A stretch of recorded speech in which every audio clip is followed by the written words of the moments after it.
जुड़कर मुझे बेहद खुशी हो रही है। देश के अलग अलग हिस्सों में हमारे देश के लोग देश हित में, समाज में हित में ऐसी अद्भुत चीजें कर रहे हैं और जब उनके विषय में सुनते हैं तो हमें एक नई प्रेरणा मिलती है। आज कार्यक्रम की शुरुआत मैं एथलेटिक्स में देश की ऐसी ही उपलब्धि से करूंगा। कुछ दिन पहले ही झारखंड के रांची में national senior athletics federation competition हुआ। इसमें करीब 800 एथलीट्स ने हिस्सा लिया। देश भर से आए थे। इस दौरान 4 अलग-अलग इवेंट में 4 नेशनल रिकॉर्ड टूटे। गुरिंदरवीर सिंह, विशाल टीके, तेजस्विनी शंकर, देव मीणा और कुलदीप कुमार, इन साथियों ने अलग-अलग कैटेगरी में नए रिकॉर्ड बनाए। मैं सबसे पहले तो इन सभी को बहुत बहुत बधाई देता हूं।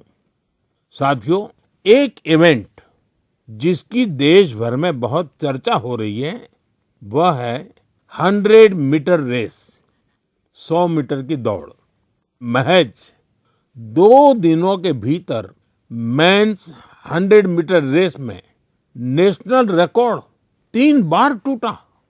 जिन 2 एथलीट्स ने ये कमाल दिखाया है वे हैं गुरिंदरवीर सिंह और अनिमेष कुजूर। मैंने सोचा इस बार मन की बात में इन दोनों खिलाड़ियों से बात की जाए। अनिमेष जी नमस्कार, गुरिंदरवीर आपको भी नमस्कार, सत श्री अकाल। नमस्कार सर। नमस्कार। नमस्कार सर। अच्छा भैया, आपने तो बहुत बड़ा अचीवमेंट किया है। आपकी जोड़ी ने भी बड़ा कमाल किया है। हमने संगीत में तो जुगलबंदी देखी थी, लेकिन चुनौती में जुगलबंदी होती है कि एक बार एक चुनौती दे, फिर दूसरा उस चुनौती को उठा ले, फिर तीसरी बार कर ले। बड़ा इंटरेस्टिंग विषय रहा है आपका। मैं चाहता हूं कि मन की बात के श्रोताओं को पता चले कि आप लोग के विषय में उनको जानकारी हो, आपने जो पराक्रम किया है उसका पता चले। नमस्ते सर, मेरा नाम अनिमेष कुजूर है। मैं 200 मीटर और 4x100 मीटर का नेशनल रिकॉर्ड होल्डर हूँ एंड मैं छत्तीसगढ़ से बिलोंग करता हूँ सर। एंड अभी मैं उड़ीसा से खेलता हूँ। मैं लास्ट ईयर एशियन मेडल और वर्ल्ड यूनिवर्सिटी गेम्स मेडल लेके आया एंड मैं एथलेटिक्स 2021 से चालू किया जब मैं स्कूल से पास आउट हुआ। मैं सैनिक स्कूल अंबिकापुर से पास आउट हूँ एंड मैं पहले फुटबॉल खेला करता था एंड मेरे पेरेंट्स कोविड के समय मुझे थोड़ी बहुत छूट देते थे कि तू जाके बाहर दौड़ ले या खेल ले। तो जब कोविड खत्म होने लगा तो मेरे फुटबॉल के जो फ्रेंड्स थे उन्होंने मुझे बोला कि स्टेट मीट होने वाला है, जाके तू पार्टिसिपेट कर। एंड मैं पार्टिसिपेट किया एंड मुझे पता नहीं था कि वहाँ से नेशनल का सिलेक्शन है एंड मैं वहाँ से नेशनल का सिलेक्ट हुआ एंड आज मैं इंडिया को रिप्रेजेंट कर रहा हूँ इंटरनेशनली। और गुरिंदरवीर जी का क्या है? नमस्ते सर, मेरा नाम गुरिंदरवीर है और मैं इंडियन नेवी में पैटी ऑफिसर हूँ और मैं इंडिया का सबसे तेज स्प्रिंटर हूँ। अभी मैंने 100 मीटर में 10.09 का नेशनल रिकॉर्ड बनाया है और मैं पहला इंडियन हूँ जो 10.1 के बैरियर के नीचे भागा है और मैं कोशिश कर रहा हूँ मैं ट्रैक और वर्दी में भी अपने देश की सेवा करूँ।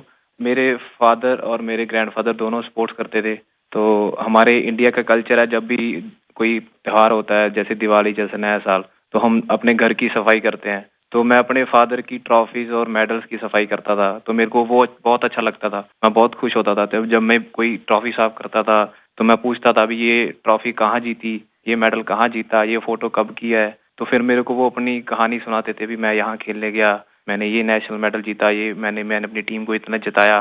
तो फिर मैं भी उनको बोलता था भी मैं भी कोई स्पोर्ट्स करनी है। वो रनिंग करने जाते थे मॉर्निंग में, तो मैं उनको बोलने लगा भी मेरे को भी लेके जाया करो आप अपने साथ।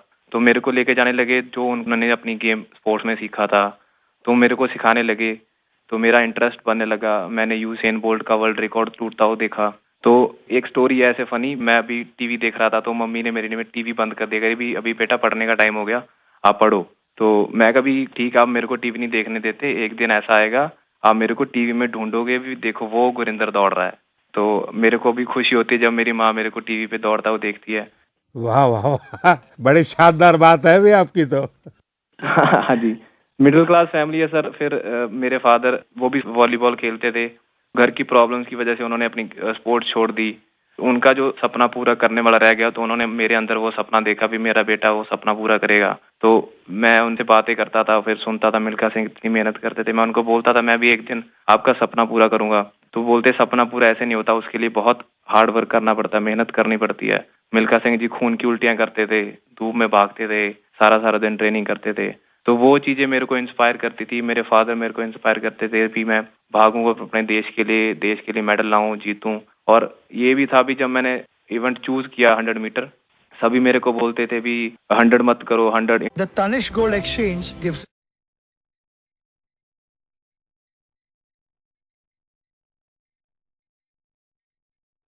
तो मैं उस प्रोसेस को अपनी हिम्मत बना के मैं चला और मैं आज हर इंडियन बोलता भी इंडियन स्प्रिंट कर।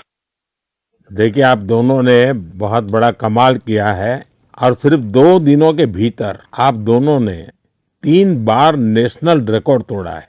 100 मीटर रेस में दौड़ना, और जैसा गुरिंदर वीर जी ने कहा कि लोग कहते हैं कि भारत के लोगों का तो बदन इस काम के लिए है ही नहीं, इतना मुश्किल होते हुए भी आपने काम किया।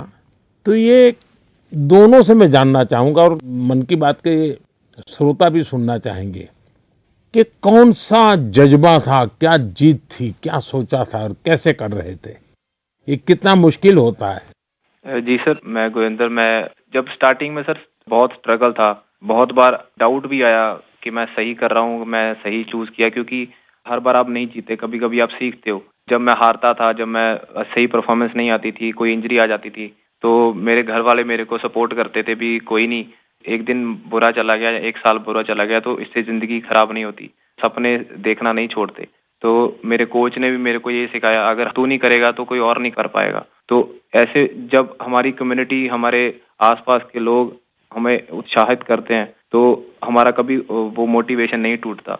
अनिमेश जी। सर मुझे तो सारे लोग बोलते थे कि जब मैं 2021 में चालू किया एथलेटिक्स, तो मुझे बोलते थे कि देख ये नया नया फील्ड है, तू कर पाएगा कि नहीं। तो मैं बोला कि अब मैं इस फील्ड में घुसा हूँ तो करूंगा ही।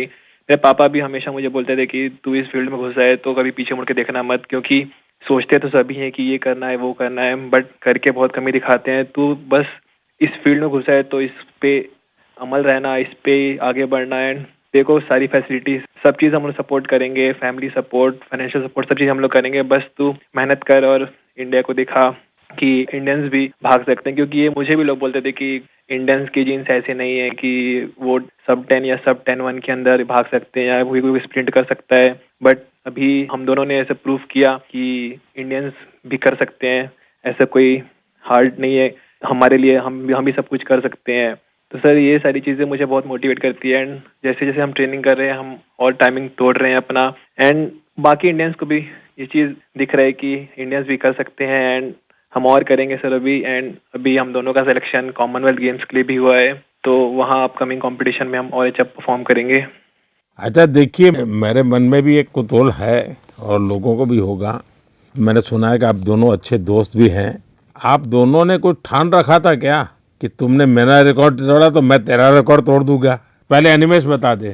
सर जी पहले रिकॉर्ड 10.18 का था जो कि मेरा ही था।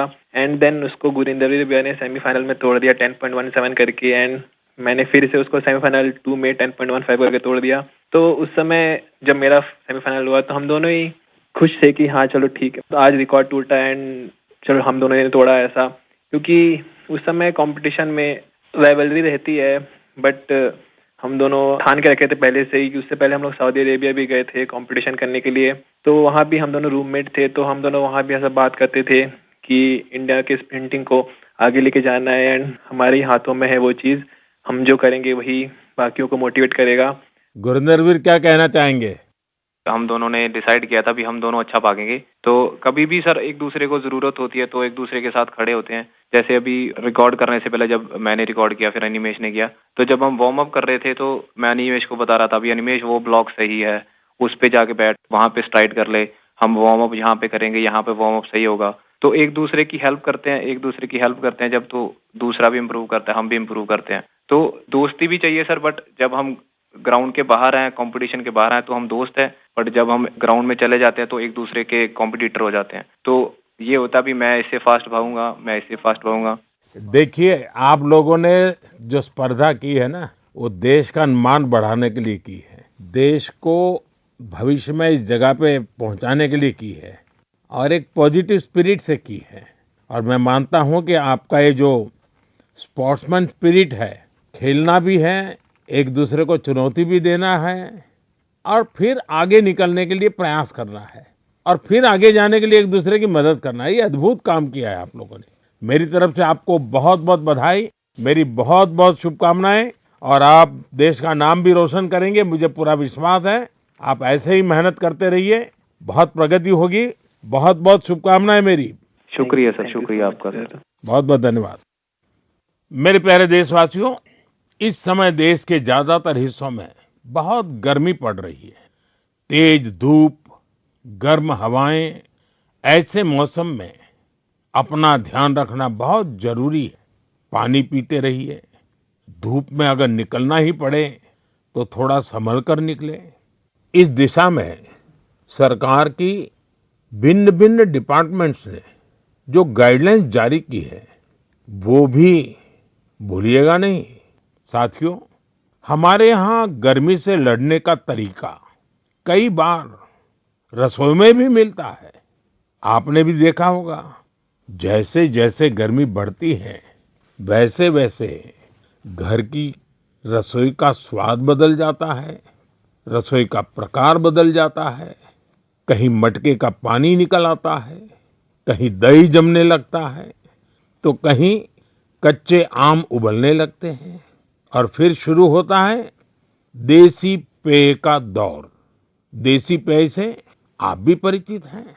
अगर आप उत्तर भारत में जाएंगे तो काफी जगह आपको मिलेगा आम पन्ना, कच्चे आम का स्वाद और गर्मी से राहत भी।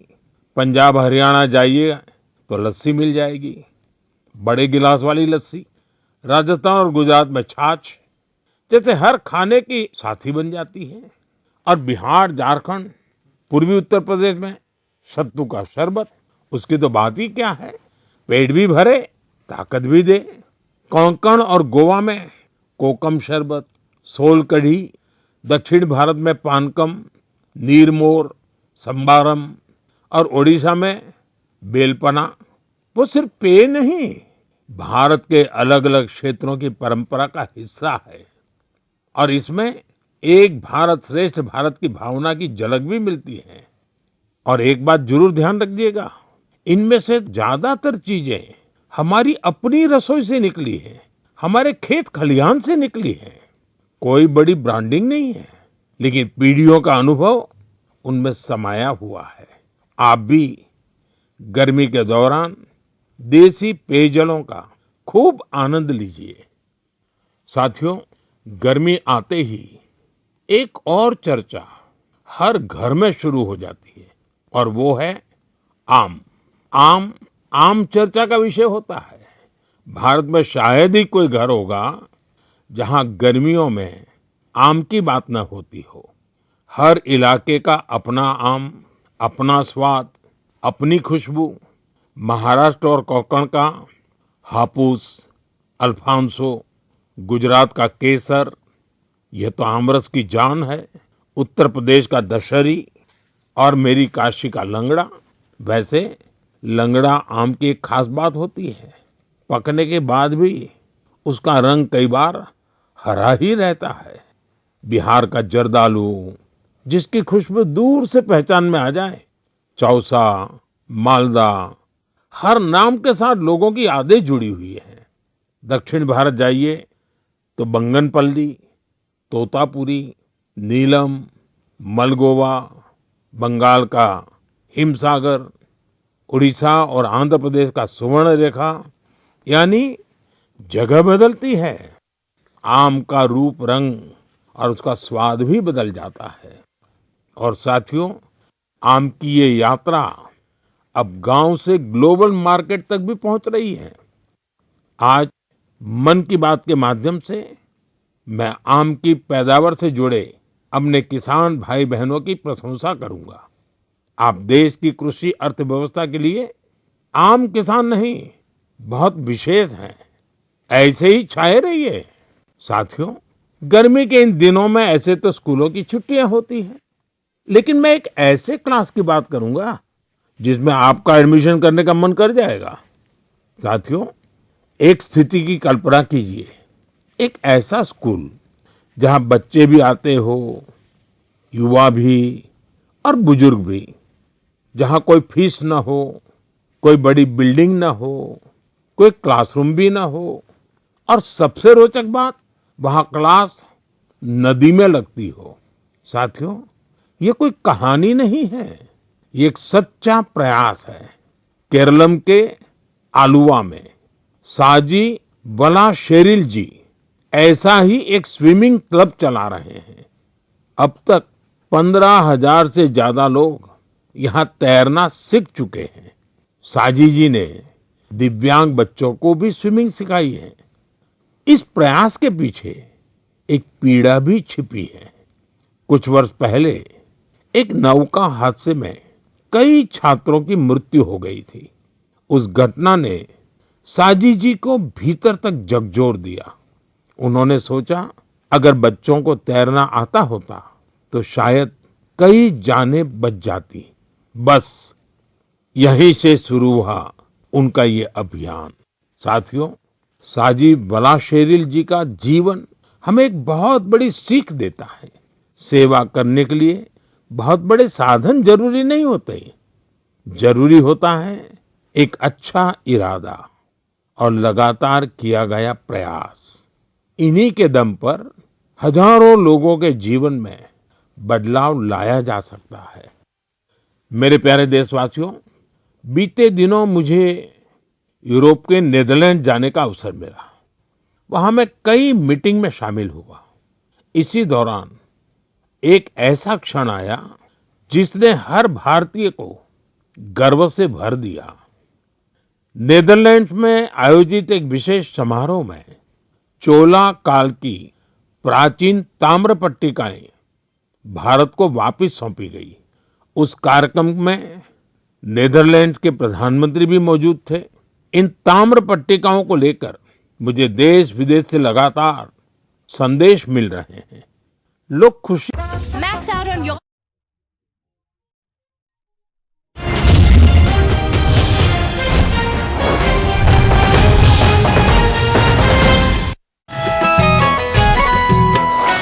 साथियों, इन ताम्र पट्टिकाओं को लेकर लोगों में काफी जिज्ञासा भी है।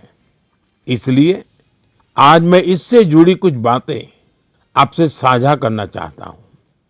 इनमें 21 बड़ी और 3 छोटी ताम्र पट्टिकाएं हैं। ये मुख्य रूप से राजा राजेंद्र चोला प्रथम द्वारा अपने पिता राजा राजा चोला के एक वचन को पूरा करने से जुड़ी है। इनमें आनाई मंगलम गांव को एक बौद्ध विहार को दान देने का उल्लेख है। इन ताम्र पट्टिकाओं में चोला वंश की उपलब्धियों का भी वर्णन मिलता है। इनसे पता चलता है कि चोला साम्राज्य की समुद्री शक्ति कितनी मजबूत थी। दक्षिण पूर्व एशिया के देशों के साथ उनके संबंधों की जानकारी भी इनमें मिलती है। चोला साम्राज्य के समृद्ध इतिहास और संस्कृति पर हम सभी को बहुत गर्व है। साथियों, हमारी सरकार भारत की ऐसी अमूल्य धरोहरों के संरक्षण के लिए लगातार प्रयास कर रही है। इसी क्रम में ज्ञान भारतम अभियान के तहत छत्तीसगढ़ के मल्हार में भी एक महत्वपूर्ण खोज हुई है। यहाँ 3 दुर्लभ ताम्र पट्टिकाएं मिली हैं। ये पांडुवंशी राजवंश के महर्षि बालार्जुन के शासनकाल से जुड़ी मानी जा रही है। विशेषज्ञ मानते हैं कि इंस्क्रिप्शंस 6ठी 7वीं सदी के हैं, यानी 1400-1500 साल पुराने। ये ताम्र पट्टिकाएं प्राचीन ब्राह्मी लिपि और पाली भाषा में लिखी गई है। इनसे उस समय की शासन व्यवस्था, धर्म और संस्कृति के बारे में महत्वपूर्ण जानकारी मिलती है। साथियों, हम भारतीयों में खगोल विज्ञान यानी एस्ट्रोनॉमी को लेकर हमेशा विशेष आकर्षण रहा है। हमारे देश में आज भी सदियों पुरानी ऑब्जर्वेटरीज मौजूद है। यहाँ अद्भुत मैथमेटिकल डिस्कवरीज हुई है। नेविगेशन हो, पंचांग हो या हमारे पर्व त्योहार, इन सब का संबंध आकाश और तारों से रहा है। हमारे यहाँ एस्ट्रोनॉमी ने हर पीढ़ी में कौतूहल जगाया है, उसे एक्सप्लोरेशन के लिए प्रेरित किया है और आज के युवाओं में भी इसे लेकर काफी उत्साह दिखाई देता है। आजकल आप भी देखते होंगे, देश भर में एस्ट्रोनॉमी क्लब्स तेजी से लोकप्रिय हो रहे हैं। बड़े शहरों से लेकर छोटे कस्बों तक, स्कूलों से लेकर पार्कों तक इनकी गतिविधियां दिखाई देती हैं। मुझे बेंगलोर एस्ट्रोनॉमिकल सोसाइटी के बारे में जानकारी मिली। यहाँ ऑब्जर्वेशनल सेशंस आयोजित किए जाते हैं।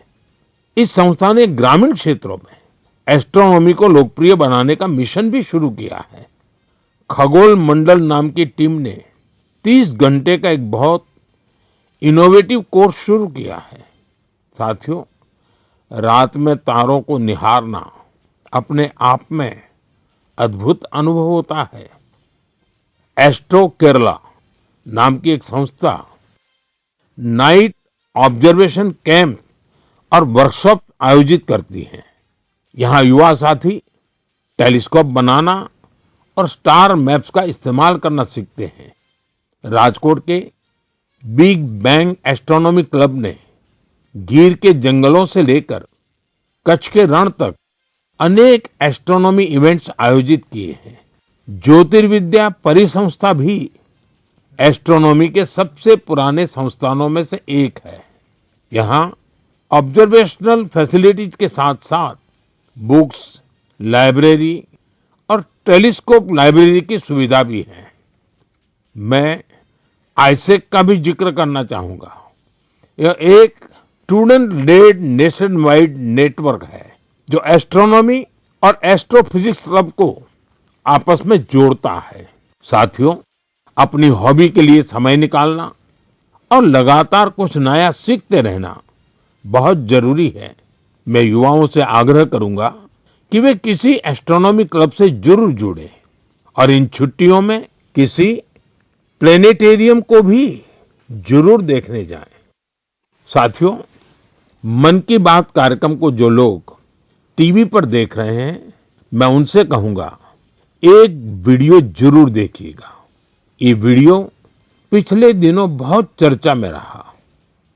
इसमें कुछ लोग बहुत धैर्य से, बहुत सावधानी से एक गंगा डॉल्फिन को बचाने की कोशिश कर रहे हैं। आपको ये जानकर आश्चर्य होगा, इस पूरे प्रयास में करीब 13 घंटे लगे और आखिरकार वो डॉल्फिन बच गई। साथियों, इसमें बहुत बड़ी भूमिका रही भारत की पहली गंगा डॉल्फिन रेस्क्यू एम्बुलेंस की। ये घटना उत्तर प्रदेश की है। वहां एक गंगा डॉल्फिन नहर में फंस गई थी। ऐसे समय में नमामि गंगे अभियान के तहत बनी ये एम्बुलेंस उसके लिए उम्मीद बनकर पहुंची। फिर बहुत सावधानी से उसे बाहर निकाला गया, उसका इलाज किया गया और उसके बाद उसे सुरक्षित राप्ती नदी में छोड़ दिया गया।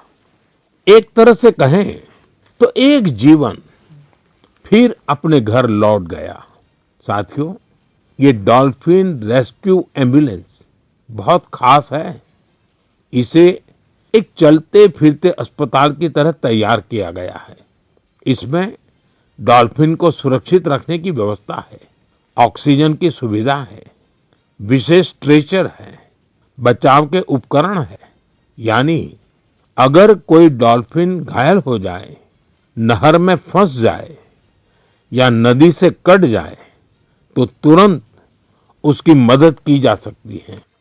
साथियों, जब हम गंगा डॉल्फिन को बचाते हैं तो हम सिर्फ एक प्रजाति को नहीं बचाते, हम गंगा की जैव विविधता को बचाते हैं, नदी के पूरे जीवन तंत्र को बचाते हैं और अपनी आने वाली पीढ़ियों के लिए प्रकृति की एक अमूल्य धरोहर भी बचाते हैं।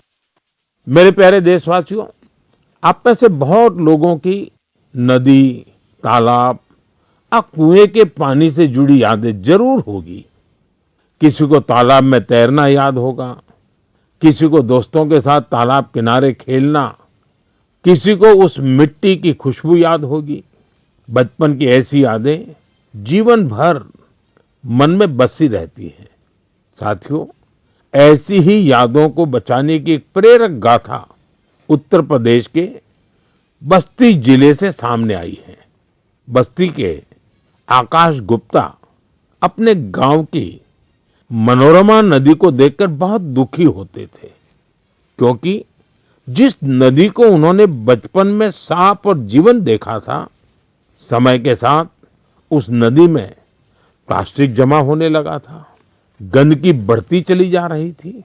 श्रीमान आकाश ने तय किया कि शिकायत नहीं करेंगे, एक नई शुरुआत करेंगे।